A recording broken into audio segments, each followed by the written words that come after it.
हरे कृष्ण राधे राधे कृष्ण दासी के चैनल में आप सब मित्रों का स्वागत है। और आप सब कैसे हैं? कान्हा जी की कृपा से आप सब ठीक होंगे।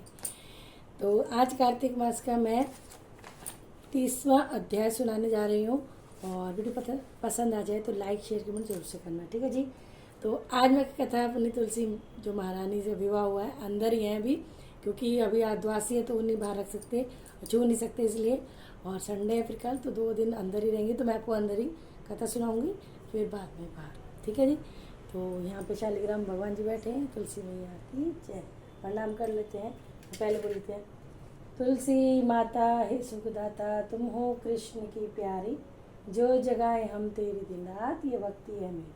तुलसी माँ के श्री चरणों प्रणाम करती हूँ, शालिग्राम जी के श्री चरणों प्रणाम करती हूँ, प्रभु के श्री राधा रानी के श्री चरणों प्रणाम करती हूँ, 6 मैया के राधा रानी के सबके प्रणाम करती हूँ। कथा शुरू करते हैं, ठीक है। जय श्री राधे। आज इस तरह से आपको ये झंडी है, इसमें उल्टा RS पे लिखा हुआ है जय तुलसी माई।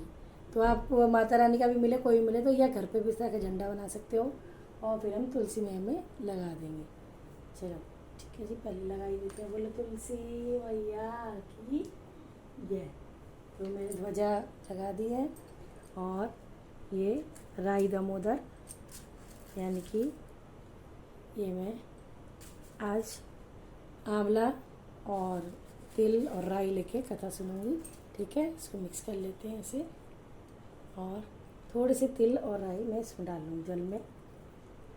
अब कथा सुनो, ठीक है। और जल भी आज द्वादशी को तुलसी में नहीं डालना, आप किसी और पेड़ पौधे में डाल सकते हो, और संडे को भी डालना। तो मैंने ले लिया है, अब मैं कथा। महाराज पृथु ने विनय पूर्वक नारद जी से कहा, भगवान आप समस्त वेद शास्त्रों एवं पुराणों के ज्ञाता है, अतः कृपा करके यह बताइए कि किस देवता की कितनी परिक्रमा करनी चाहिए तथा उसका क्या फल प्राप्त होता है। यह सुनकर नारद जी बोले, हे राजन, ज्ञान वृद्धि एवं पुण्य प्राप्ति की दृष्टि से तुम्हारा यह प्रश्न अति महत्वपूर्ण है। सुनो, देवी की 1, सूर्य और अग्नि की 7, गणेश जी की 3, भगवान शिव की आधी और पितरों की 3 अथवा 4 विष्णु जी की परिक्रमाएं होती हैं। इस संबंध में मैं तुम्हें देवराज इंद्र और देवगुरु बृहस्पति जी का इतिहास सुनाता हूँ, ध्यान पूर्वक सुनो। वैश्वत मनवंतर में एक बार इंद्र सहित सभी देवता देवगुरु बृहस्पति जी के पास गए और उनसे पूछा कि हे गुरुदेव, ब्रह्म काल से पहले यह सृष्टि कैसी थी, इंद्रादि देवगण कैसे थे तथा उनके कार्य क्या थे। यह सुनकर देव गुरु बृहस्पति ने कहा, हे देवराज, उस काल की बात तो हम भी नहीं जानते, क्योंकि उस काल को बीते अब तक 6 मनवंतर हो चुके हैं। परंतु आपकी ही नगरी में सुधर्मा नामक व्यक्ति रहता है, वह इस संबंध में सब कुछ बता सकता है। तब बृहस्पति जी सहित इंद्रादि सभी देवता सुधर्मा के पास गए। सुधर्मा ने देवगुरु बृहस्पति, देवराज इंद्र सहित सभी देवताओं का यथाविधि पूजन व आदर सत्कार किया। देवराज इंद्र सुधर्मा की राजलक्ष्मी में वैभव देखकर दंग रह गए। उन्होंने पूछा कि हे सुधर्मा, इतनी राजलक्ष्मी में वैभव तुम्हें कैसे प्राप्त हुआ? तुमने ऐसा कौन सा यज्ञ अथवा तप दान किया जिसके प्रभाव से ब्रह्मकाल से पहले की बात भी जानते हो? यह जानने की हमारी प्रबल इच्छा है। देवराज इंद्र के आग्रह पर सुधर्मा ने कहा, हे देवराज, जब चारों युगों की 1000 चौकड़ी बीत जाती है तब ब्रह्मा का एक दिन होता है। उस दिन एक दिन में 14 मनु और इंद्र होते हैं। जब हम विष्णु लोक में थे तब वहां रहते थे। हमारे सामने इतने ब्रह्मा हो चुके हैं कि हम उनकी गणना भी नहीं कर सकते। उसके बाद ही हम यहाँ स्वर्ग आए हैं। हे देवराज, हमने जो एकमात्र अच्छा कर्म करके इतनी लंबी आयु पाई है, इसका इतिहास सुनो। अपने पूर्व जन्म में मैं मांस भक्षी गिद्ध था। एक बार कार्तिक शुक्ल पक्ष की नवमी को मैं श्री विष्णु के मंदिर पर बैठा था कि एक शिकारी ने आकर बाण मारा, जिससे घायल होकर मैं विष्णु मंदिर में जा गिरा। उसी से मैं मांस लोभी एक कुत्ते ने आकर मुझे पकड़ लिया।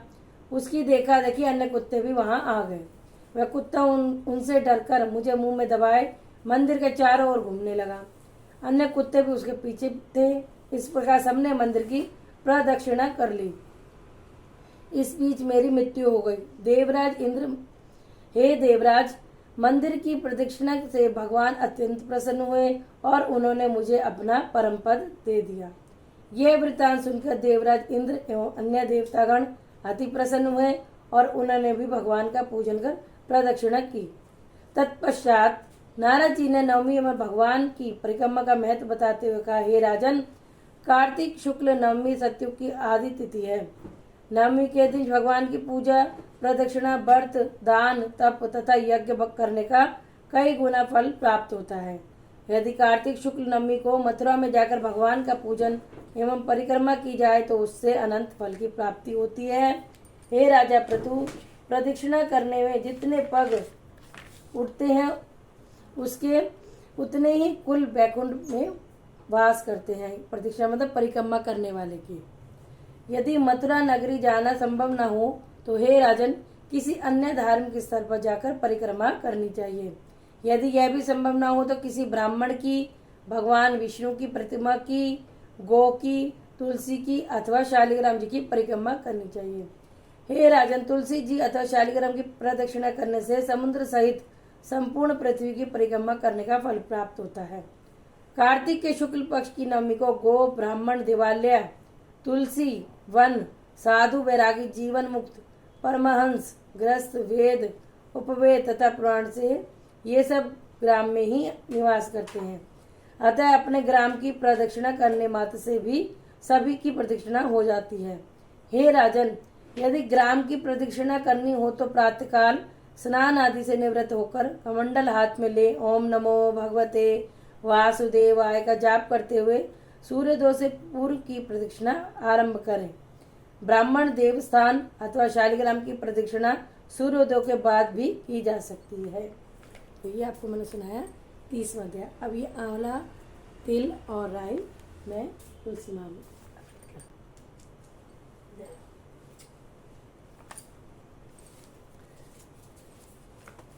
और ये जल हम किसी अन्य पेड़ पौधे में डाल सकते हैं। ठीक है, तो अब आरती कर लेते हैं। तुलसा महारानी नमो नमो, हरि की पटरानी नमो नमो। कौन से महीना भूत सरानी, कौन से महीना हुई हरियाली, आषाढ़ महीना भूत सरानी सा हुई हरियाली। तुलसा महारानी नमो नमो, हरि नमो नमो। कौन से महीना हुई तेरी पूजा, कौन से महीना हुई सगाई, कार्तिक मास हुई तेरी पूजा, मगसिर मास हुई सगाई। तुलसा महारानी नमो नमो, नमो नमो। कहाँ बैठे तुलसा, कहाँ बैठे शालिग्राम, कमला बैठी तुलसी, आसन बैठी शालिग्राम। तुलसा महारानी नमो नमो, हरि की पटरानी नमो नमो। 56 भोग 25 व्यंजन, बिन तुलसी नहीं एक भी पूजन। तुलसा महारानी नमो, हरि की पटरानी नमो नमो। जो तुलसी जी की आरती गा, वसी वैकुंठ परम पद पावे। जो तुलसी जी की आरती गा, मनवांछित फल रिद्धि सिद्धि पावे। तुलसा महारानी नमो, हरि की पटरानी नमो नमो। क्या तुलसी माता ही सुखदाता, तुम हो कृष्ण की प्यारी, जो जगह हम तेरी दिन रात ये भक्ति।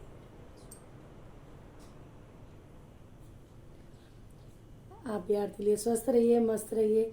श्री हरि विष्णु माँ लक्ष्मी, राधा रानी, श्री कृष्ण, तुलसी मैया के श्री चरणों में ये लगे रहिए और हम सबको ब्रजवास मिले, ये मैं प्रार्थना करती हूँ। जय श्री राधे। अब माला कर लूँगी मैं और फिर प्रदक्षिणा यानी कि परिक्रमा।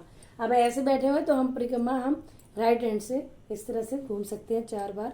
विष्णु भगवान की 4 बार होती है, इसलिए मैं शालिग्राम जी विष्णु भगवान जी का ही स्वरूप है तो मैं 4 बार ही करती हूँ इसलिए। ठीक है, तो जय श्री राधे।